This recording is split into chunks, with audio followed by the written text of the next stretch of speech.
tapos ng katuyuan sa kasiguruan. Abang sa gihapon, may pagduwa-duwa sa aking puso. May kabuhi pala sa kiha? O kung matapos na tayo sa kamatayon? Ang kasakit, kabudlayan, ang luha, papaydanan lang ini sa tanan? Panginoon?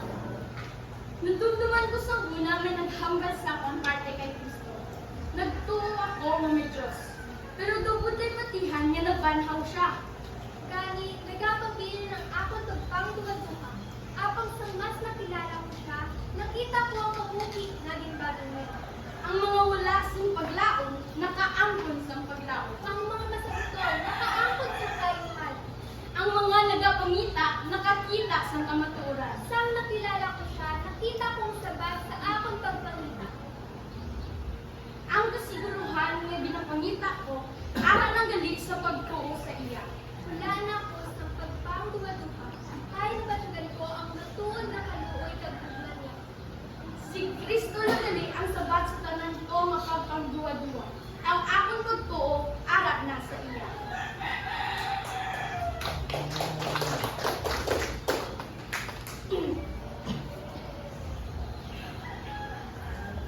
Kamatayon, isa ka tinaga ang hindi ko gusto mabatian. Pero, isa ng loro kong alikaw, arap ng giyapon nini. Dong nga nagasunod-sunod sa ako. Hindi lang kamatayon ang wala tanay baluan. Dumatabo sa akong boss. Anong nalaulat sa akong saunan? May tinion ba bala ako para sa akong kaugalingon? O magkatapos ang ini sa isa kapitik? Ilang kang lunaan ko na Perry. Dami ko kung sa akong lugar. Ano kung wala na ako? Pag manginulap ko na sa akong kapuwi. Pero may nabatian ako. Isa ka storya, isa ka tao na nabanaw, isa ka tao nga ginsilutan, ginlubong, at sa ikatatlong adlaw, buliwat. Si Kristo? Siya nga nabuhi iliwat.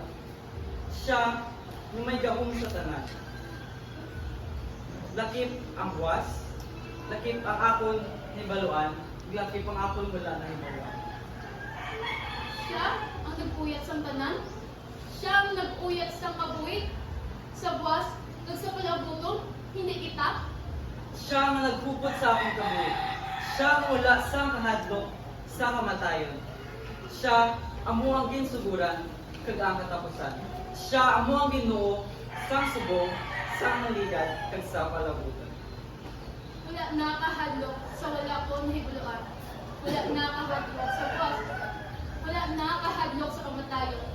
Kay Kristo, may kabuhi na wala si katapusan. Sa una sa tanan, ako ang ginadayaw. Ako ang ginadalikan. Ang may mo nilalagaw niya anto. Kinhatag ko ang bubus ko sa eskwela, sa kabuhin ko. Pagkanan mo ang ginahimo. Di pagkatapos ko lang ang kagalingon, di pagkita ko ang kaya ko. Naninguha ako para mapamatudan niya. Kaya ko malampasan ang tanan. Ipaliwala ko ang kakapoy. Ginibdan ang kasakit. Pero anong natabo? Bayan nga ito sa wala sa pulos ng tanan. Ipangayon nila akong lusog.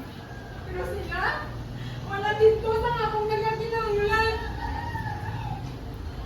Pinabalan ko nila nga dapat magpadayon ka. Pero wala sila. Wala sila nakupot sa akon para magpadayon.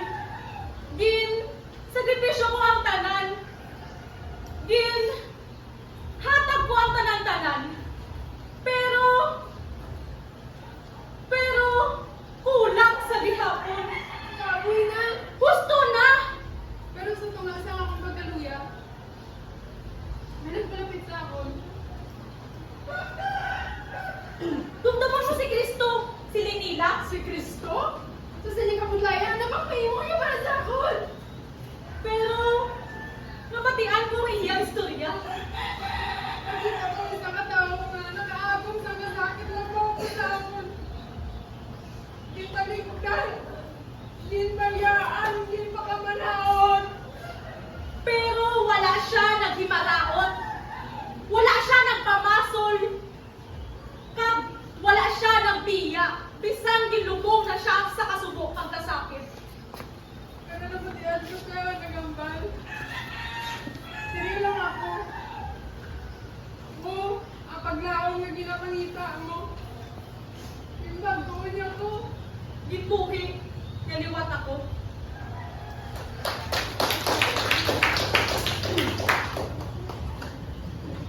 Kinakaboy na gid ko. Pero kinahanglan niya ako sa madayon. Kung walang kalugot na kang adlaw, nagmata na ako para maglaba, magako tubig, kagaguli kinanay magluto. Pagkatapos, madali-dali makadto sa eskwelahan. Isang mula sa balon, isang mula papel, pero nagawin sa project wala ilagpitik. Ang importante lang may matunan.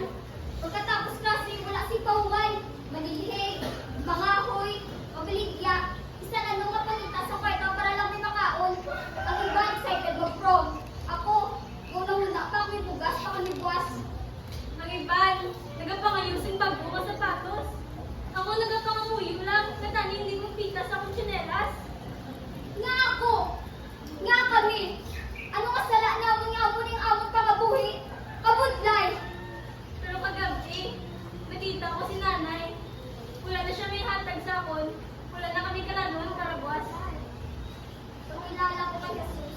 Wala nang bago ang among sitwasyon sa isa ka nilayon. Wala ko nagbata, sumabago na ang nagalay. Wala ko nagbata, kapuno na sa pagkaon ng among lamisa. Pero, may nagbago sa pangabuhi namon. Ang bugat niya amon ginapasan. Wala na namon ginadala ka kami lang. May nagupot sa amon ng budlay. Oo, may kabudlay sa gihapon. May pagsulay sa gihapon. Pero, may paglaong. May kalipay na wala masandig sa kwarta. Nagsatagsa ka adlaw. Nakita namon niya ang Diyos nagapumuhat.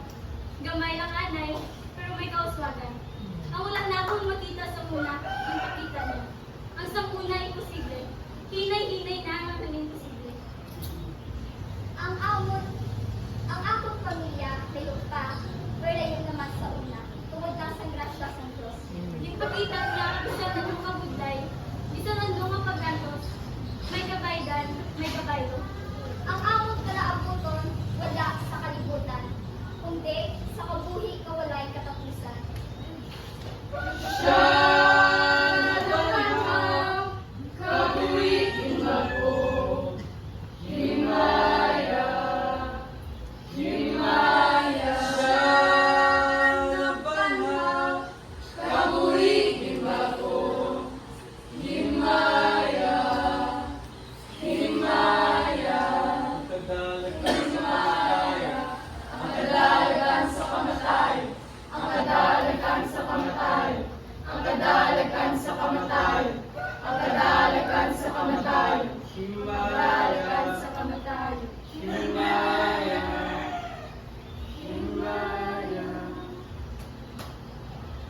Ang kadalagan sa kamatayon. Aton gid na bato. Sa kasubo, Sa sakit! Sa kabudlayan. Si Kristo yara. Si Kristo Yara! Si Kristo yara. Sa kabuhi, siya ang nagdala sa kasanagan. Sa iya may kamatuoran. Sa tunga sa kabutigan. Sa iya may paglaog. Sa tunga sa kasubo. Sa iya may kahayag. Sa tunga sa kadulog. Ginbalik niya ang naguba. Ginpuno ang nakulang. Siya ang gugma na nagapaligon. Siya ang kaluoy na nagapasaylo. Siya ang kabuhi na wala sining katapusan. oh death, where's your sting? Oh, brave, where's your victory? Ako kamatayon, di inasubong ang imong gahong. Diin ang imong kanalaot. Diin ang imong pagdaog. Si Kristo nagdaog. Si Kristo buhi.